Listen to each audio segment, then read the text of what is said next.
Alright everybody, welcome back to game number 6 in this best of 7 series. It is the EGL4 Grand Finals. An incredible PvC series so far. We have here spawning on Tal'Darim Altar. In the top left position are Red Zerg, switching up colors on me. It's going to be Lowland Lions, oh really. And in the top right spawn location on Tal'Darim Altar, we have none other than our UK-based Protoss hero. It's going to be Dignitas.BlinG. This has been an incredible series so far. Both players electing every single time to play just nice straight-up macro games. BlinG going for his 2-base Stargate play 2 games in a row now. It works the first game, but didn't work quite as well in the second on Shakura's Plateau. We'll see if he chooses to do it a third time. O'Reilly favoring the gas pool into early Zerglings to allow him to get a nice and safe expand up, albeit slightly later than, for example, a 15 hatch. But he seems to be doing it with great effect, and it means he is able to be quite safe against almost all builds. So a very, very solid opening from our Zerg. He seems to be favoring it heavily in PvZ. As mentioned before, he loved it against Dream as well, who he defeated to go into the lower bracket. So it can't be that bad, and it looks like once again we are going to see the early-ish pool come down for O'Reilly, favoring this kind of play against Protoss players, and this probe going to be ever so slightly annoying, but going to quickly get the heck out of dodge. This Overlord going to be scouting in the right direction instantly, and this one going to attempt to head down to the bottom of the map and possibly come back up and see if a third has been taken, for example.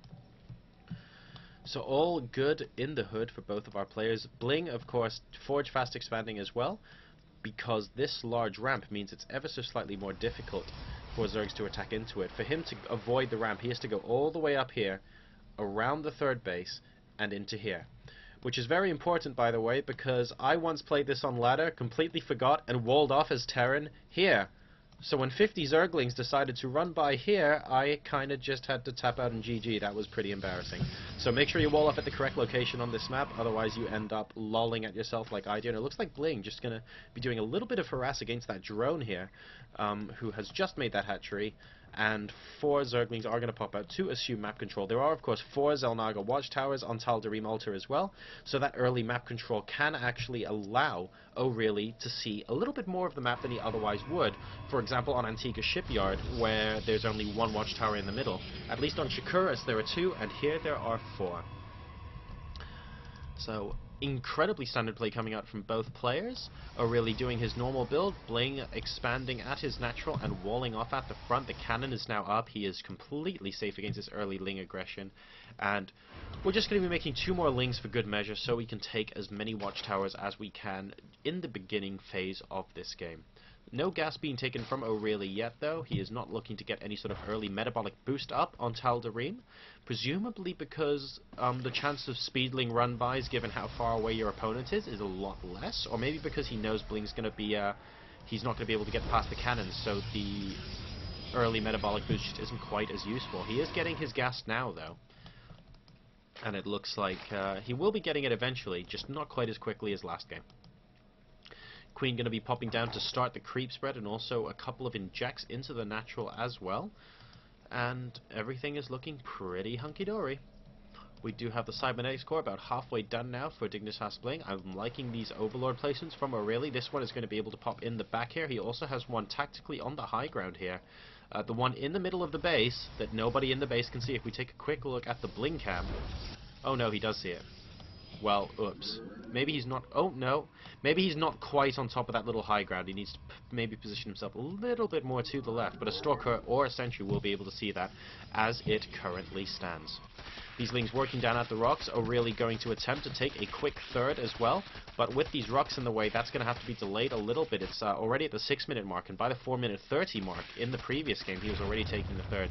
So he's going to be slightly delayed, and that might have been one of the reasons why Dignitas.BlinG picked Tal'Darim Altar, where it's a little bit more inconvenient to take a super fast early third. So back in the main base of BlinG, we do see not a lot is going down, but the Stargate, he is actually going to favor the Stargate play once more. This Sentry going to tickle this Overlord to death, and the Overlord does not see the Stargate. He needs to move in this direction to see it, but he's actually being encouraged to leave in that direction. It looks like he just about manages to find a sweet spot where no one is able to harass him, and that is going to be that. Metabolic Boost now coming out, as well as a Roach Warren from Lowland Lions. Oh, really? And he's just going to start droning up like a madman, I believe, at both his main and his natural, so that his third can be saturated ASAP when it is complete. Of course, don't forget, this third is kind of tucked away between the Zerg natural and the Protoss base, so it's a little bit easier to defend.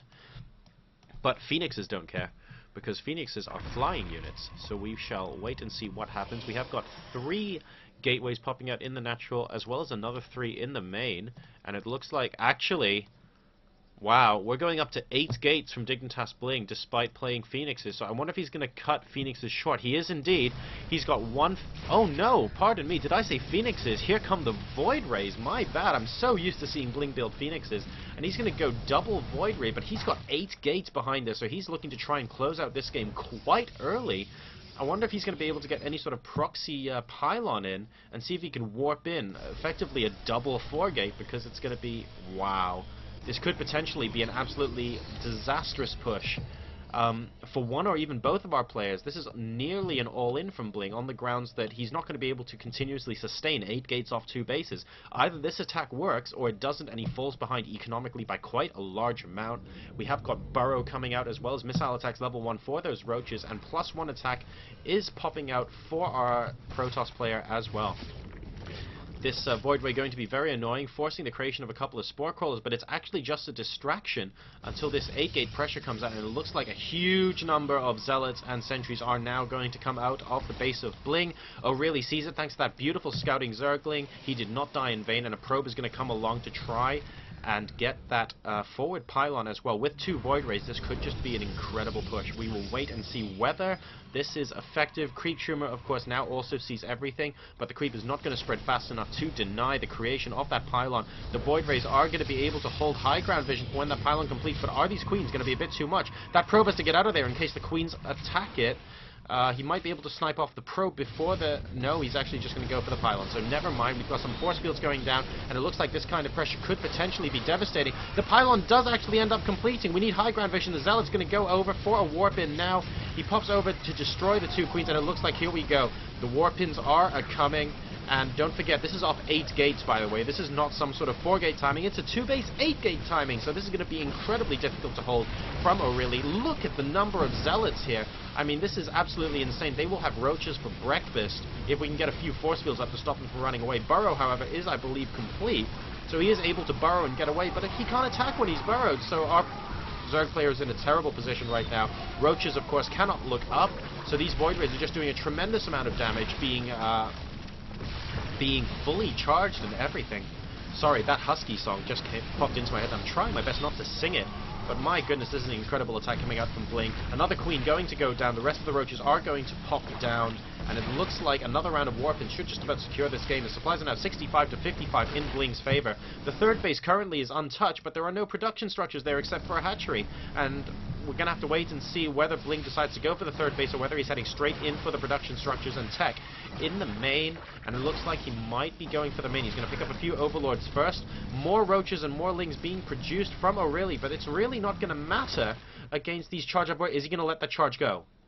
Oh dear, he should have been attacking some Overlords. Never mind, he's going to have to start all over again, but luckily nothing can actually shoot them at the moment, so it's not too big of an issue. And the third base is going to get taken down, and O'Reilly will be down to a single mining base. The supplies are now 82 for BlinG to 51 for O'Reilly, and I cannot see him coming back into this game. Indeed, he promptly gives the GG, and it looks like BlinG is going to take the series to a game number 7 ace match.